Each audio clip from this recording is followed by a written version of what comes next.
Magazine had this special edition on global warming in the sense that you had to be worried. You had to be very worried. Now, a few of you may be old enough to remember that 30 years before that, they had a special issue on global cooling. Yep. We're all old enough. So much for the lamestream media's ability to predict climate. Now, my name is ARVID Pasto, and we're causing the Earth temperature to rise uncontrollably. Well, are human greenhouse gas emissions affecting the climate? No. Our climate changes naturally, as I said. It's mostly controlled by the sun, which is modified by the influence of the oceans and the clouds.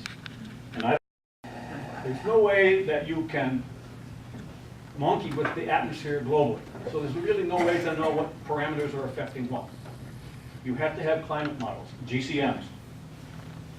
These require billion-dollar computers, and the runtime can be hundreds of thousands of dollars per second. So only governments can afford these. And guess what? These global climate models don't work very well. They can't predict the future, I'll show you that in a second. And they can't even hide things. It's the old G.I.G.O. problem. Garbage in, garbage out. Here's an Australian cartoon, two Australian climate scientists standing there. One says, "I don't get it. We feed it cherry-picked biased data and it still fails to predict the weather." So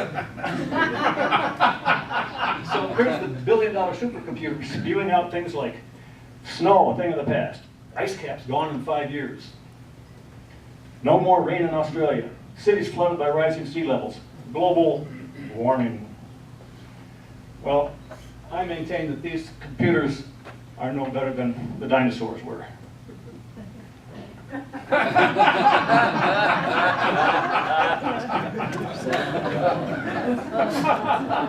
Well, I said the global climate models fail badly. Here's probably the most expensive slide you will ever see in your life, and I won't go over it too much in detail. What it is, on the x-axis is a time clock starting in 1979, running up to 2025. On the y-axis is temperature, and they've set temperature at 0 in 1979. They chose 1979 because that's when NASA launched the satellites. There's 3 sets of satellites. What happened to 3,000 years before that? Well, the reason they do this is because it makes for an easy plot to understand. So that's the difference. That temperature is the difference between a 10-year time period that they took between 1970 and 1980. They said, okay, let's say this is baseline temperature, then we can go forward or backward, and it's either higher or lower than that. But anyway, this is done by a fellow named Dr. John Christie, who is head of a climate research group at the University of Alabama, Huntsville.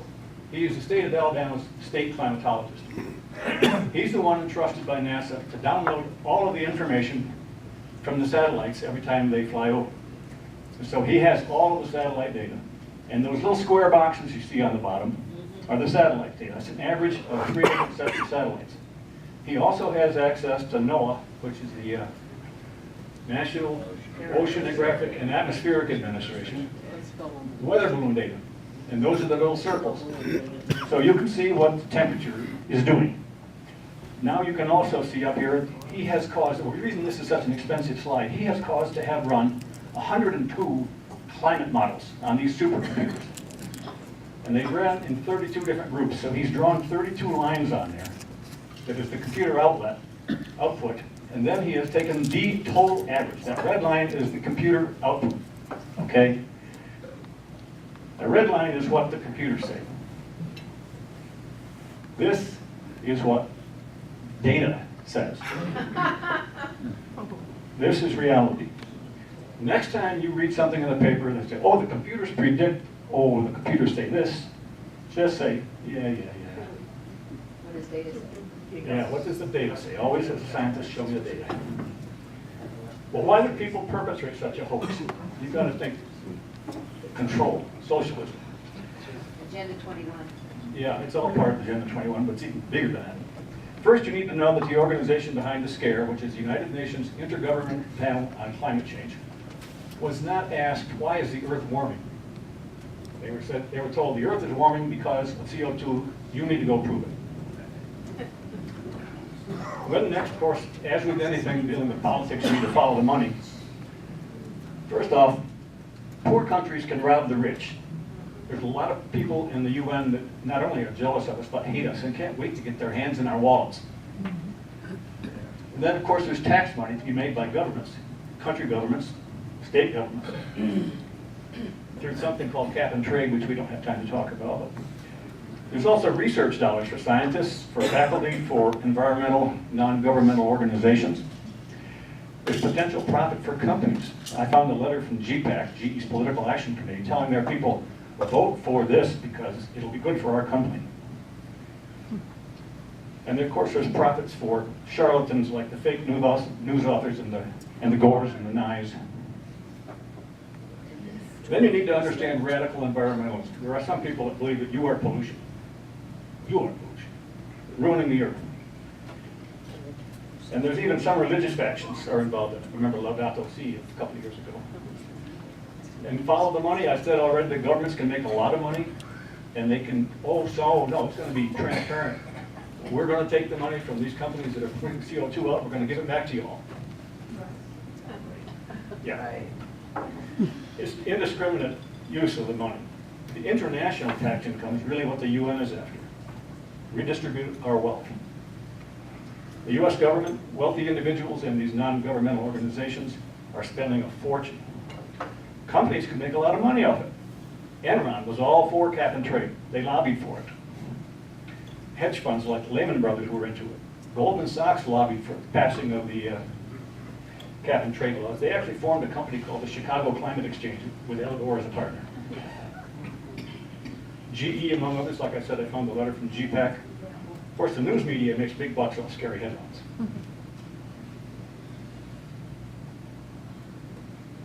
And there's other sources of money. At the bottom of this it says, Congressional House Report, March 2018. You can go find that. But they have got distinct proof that Putin and others have been funneling money into these green outfits like Sierra Fund, World Wildlife Fund. And then radical environmentalism. Here's a couple of quotes. One is from a Stanford University scientist, the top one. He says, we have to offer up scary scenarios, make simplified dramatic statements, and make little mention of any doubts we may have. Each of us has to decide what the right balance is between being effective and being honest. The balance between being honest? Liar, liar, dance on fire, yeah.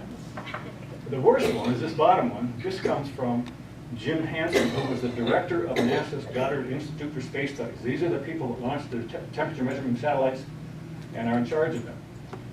He says the democratic process isn't working. We need more people chaining themselves to coal plants. He was arrested for chaining himself to a coal plant. Well, the IPCC says, we're going to go from this to this to this. Those are both third world nations, right? Now, this is my view of their output. I didn't make that cartoon either. I didn't make this cartoon either, so maybe I'm not the only one that thinks this way.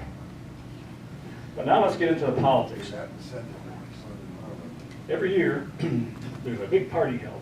30,000 people show. It's called the Conference of the Parties. That's why it says COP. These are parties to the UN Framework Convention on Climate Change.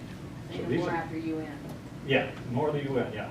So they meet every year somewhere, and in the 2009 conference, I've pointed out a lot of this. I just want you to see some of the words they used. An authentic global government. A level playing field for big businesses throughout the world. Oh. My favorite one is from Canada's Environment Minister, Christine Stewart, who said, no matter if the science is all phony, it will bring justice and equality in the world. If we had signed on to the treaty that was developed there, we would be agreeing to become subservient to a government, and I've got that in quotations because they actually did use the word government, consisting of over 100 other nations who had the ability to tax our GDP up to 2% a year. At the Cancun COP, Otmar Edenhofer, who was a big shot in the IPCC, was caught off camera saying, climate policy has almost nothing to do anymore with environmental protection. Oh my God. The climate summit in Cancun is actually an economy summit, during which the distribution of the world's resources will be negotiated. Not even trying to hide it anymore. Not, No. well, he didn't think he was Oh, it was in off, court, it of course. was, yeah, hot mic. And then at the Paris conference of the parties, Christiana Fierres, who was the climate chief, said, "This is the first time in the history of mankind that we are setting ourselves the task of intentionally, within a defined period of time, to change the economic development model that has been reigning for at least 150 years since the Industrial Revolution." Then, 3 years later, this last December, she says, "We require deep transformations of our economies and societies." Well, you may remember back in 2011, when Obama turned the EPA loose to regulate CO2, they were willing to bankrupt America for nothing. They quote their figures: "The new regulations will only cost us $78 billion a year till the end of the century." But the good part of it is it will reduce global temperatures by nothing to nothing. And I said, if you do the math, you say, what? We're going to spend $7 trillion over the century to do nothing? The UN is trying to keep temperatures below 2 degrees change. And we're talking about 0.006. Well, in 2016 at Senate hearings, Gina McCarthy was asked about that. She said, "The rule is about driving investment in renewables and advancing our ongoing clean energy revolution." She said, "That's what inventing a global economy looks like." So I say she has to be some kind of a special kind of stupid, or a raging socialist, or probably both. Well, an analysis in 2017 showed how much this Paris Accord, trying to keep the temperature below 2 degrees, would actually cost. And the guy finds out that if the US delivers for the whole century on President Obama's very ambitious rhetoric, it would postpone global warming by no more than 8 months at the end of the century. The cost of the climate pact is estimated to be at least $1 to $2 trillion a year. You may remember in 2010 that China agreed, well, in 2014 they agreed to a treaty with Mr. Obama, but in 2010 they said, we're not going to sign up to legally binding emissions, because at that time they were building 2 brand new coal-fired power plants every 3 weeks. You may recall that in 2014, Obama made a grand agreement with China to limit CO2 emissions. We agreed to cut ours by 26+% from 2005 levels, and China agreed to grow theirs by an unspecified amount until they started to peak around 2030 at some unspecified amount, and then start to slow down again at some unspecified amount. What kind of tough negotiator was that? Well, here's data. Again, this is a chart. On the bottom you see 1980 to 2050, and it's emissions going up the y-axis. And I hope you can see that the US peaked its emissions in 2006, and we've been going down since. The European Union, which is right underneath that, they also peaked and went down. But you can see on the bottom, let's see, that's India, Japan, and Russia are now increasing. But look at China. That's the dark red one. They are absolutely driving the CO2 emissions. They're going to go off the chart. And their coal power is still growing. Now, this is an old slide, but you can see how much increase they've got in coal-fired power plants up to 2013, and where it's going to go from there. And in 2017, Asia Pacific emitted more CO2 than the US and the European Union combined. You can see China, that's called Asia Pacific because it's actually Vietnam and China and others. If the US wants to do something to further lower its emissions, it's going to be meaningless in the light of what China's got in plan. Well, at the end of 2018, greenhouse gas emissions continued to grow. Here again is a plot from 59 to 2018, total billions of tons of CO2 emitted. And you can see that the US is about 16% of the total. What I find interesting here is that for years they've been working since 2015, when we had the Paris Climate Accord, to limit the amount of CO2. Everybody agreed to that. Well, it's not happening. One of the reasons is China I just found this today. China added 198 million tons of coal in 2018 alone. And you see how much they rose. India, which still has over 1 billion people without adequate power, has built 52 new coal plants since Narendra Modi took over in May of 2014. Now, the most important slide in my talk is next. This one, I want you to memorize this. An analysis in 2013 showed that U.S. CO2 emission savings would have no effect. If the U.S. as a whole stopped emitting all carbon dioxide emissions, no trucks, buses, planes, power generation, manufacturing, the ultimate impact on projected global temperature rise would be a reduction or a savings of approximately 0.08 degrees by the year 2050 and about 0.17 degrees by the year 2100. Amounts that are, for all intents and purposes, negligible. That is, if the U.S. ceased to exist, it would make no difference to climate change.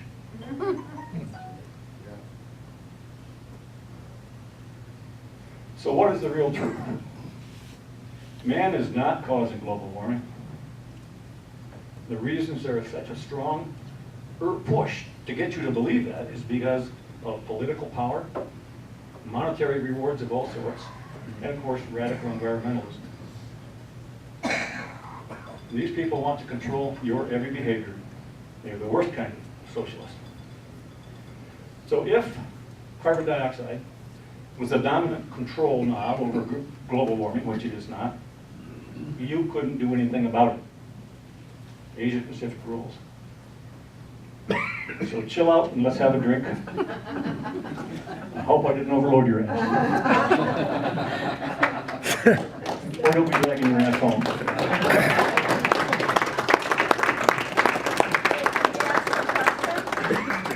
we have question and answers? Sure. Yeah, let me run around with this. Who had a question? Elizabeth. I'll go. She's got the microphone. Huh? Okay. She's going to bring the microphone.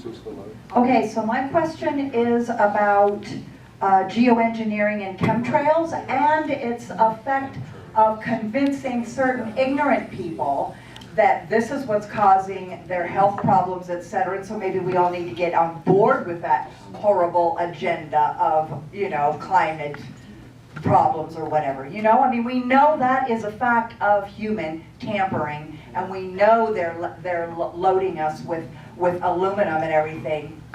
So, What about in the Middle Ages when global Yeah.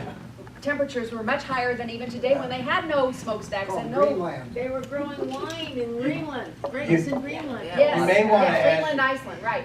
You may want to add to your slide presentation what does cause global warming. And I saw this in a presentation at the planetarium down in Sacramento, and they said, here's what causes global warming. And they showed the sun and the earth and how we rotate in an ellipse around the sun, and how the tilt of the earth of only 1/10 of a degree could cause climate change immensely, or the rotation of around the sun, just a few hundred feet, Yeah. could cause immense global warming. Well, I didn't have time to talk any science in this talk, so I left it all out. I gave a talk to Ali back in 2013, which was mostly science-based, and I went through all of that, and I agree wholeheartedly with you. There are cycles called Milankovitch cycles that occur every 100,000 years or thereabouts, in which the Earth is warm for a period of time and then it's cold. The warm periods are only 2 to 10,000 years long. The cold periods are 70 to 80,000 years long. And we have been in a warm period for 10,000 years, so you know we could be on borrowed time. Yeah. but that didn't address my question. Well, China's doing a great job of hurrying up with electric cars, but they still need the coal generating plants to manufacture the electricity to charge up the cars. I mean, you know, it's insanity. The oil to run the windmills. Yeah.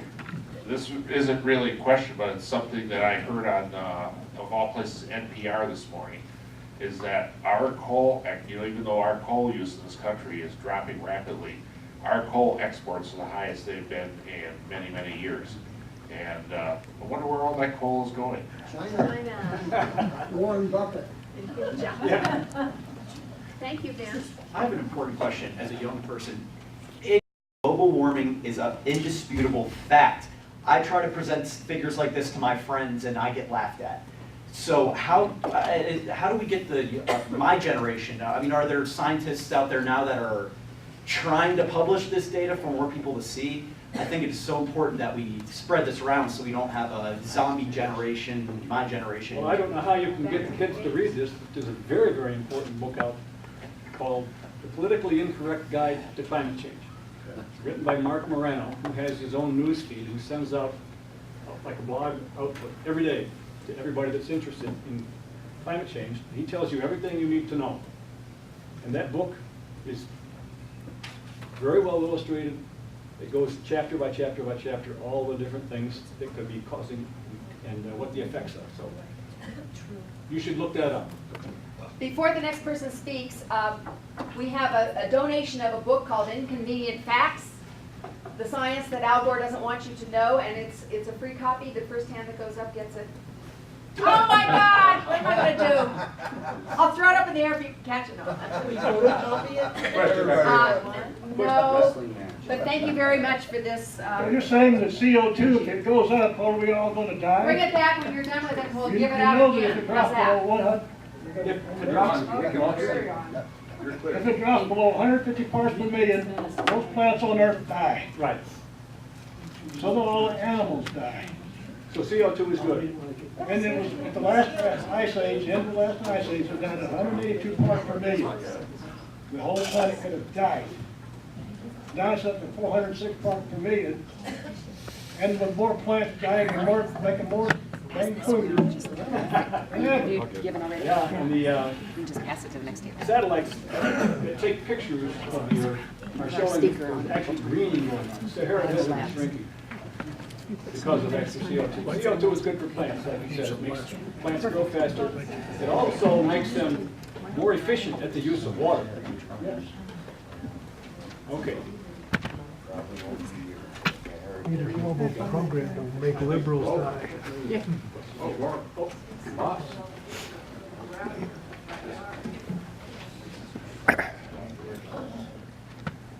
You've given us a really intense and really interesting talk. And I'm dying to know if there's some way we can access this. Did you ever put this on the web or someplace where we can get, because I couldn't pick it up nearly as fast as you put it I out. can email it to you. It's only about 10 megabytes. So Thank you. It can email it.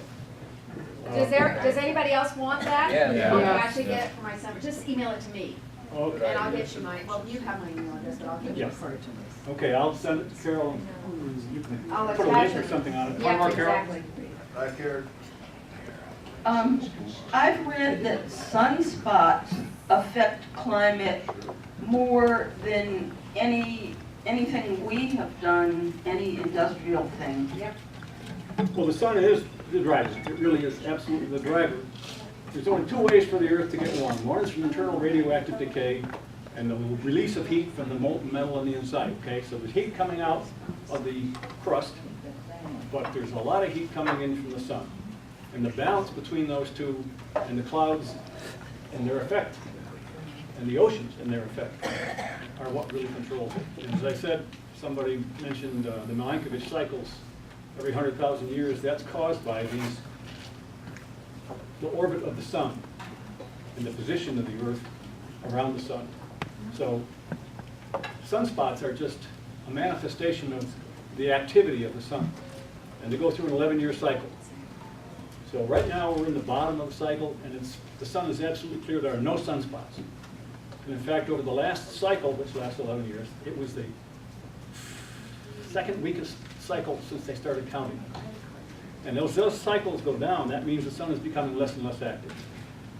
There's also a 150-year cycle. And we've been in what's called a solar max for the last 150 years or thereabouts. So you got this big cycle, we've got these little peaks going up and down, and then it's going to come down. So probably in 20 years, the solar influence will be very much less than it is now. so it will cool off. Well, that's after the 12 years, we're not supposed to be around anymore. That's right. Yeah. All right, so I feel like I was dismissed my question about chemtrails, because when you say that man is not causing, I get this talk about carbon, but when you were talking about the sun's effect, and we see them spraying us on a regular basis, which spreads particularly across sun areas, that this is having some kind of an effect on us and our health right now, human beings' health. And they can attribute it, that's what my alarm is. We are educated, we're on your side, we get it that we're not causing global warming. But this chemtrail stuff and geoengineering is a deliberate attempt to affect humans' health, and also get people in general to think that, oh yeah, this is not caused by that. Nobody looks up there hardly. They're just saying, we as human beings, by what we're driving and what we're doing, we are creating this for ourselves. So what I'm saying is our ignorance of 99% of the population that doesn't get it, they are buying into that we are at cause ourselves, instead of that maybe some of these health effects and things we're having is created by geoengineering. I mean, do you know anything about that? Do you go into that direction at all? No? Okay. One trick pony. Well, All right. Thanks, Arvid. Probably kept you long enough. Okay, thanks a lot.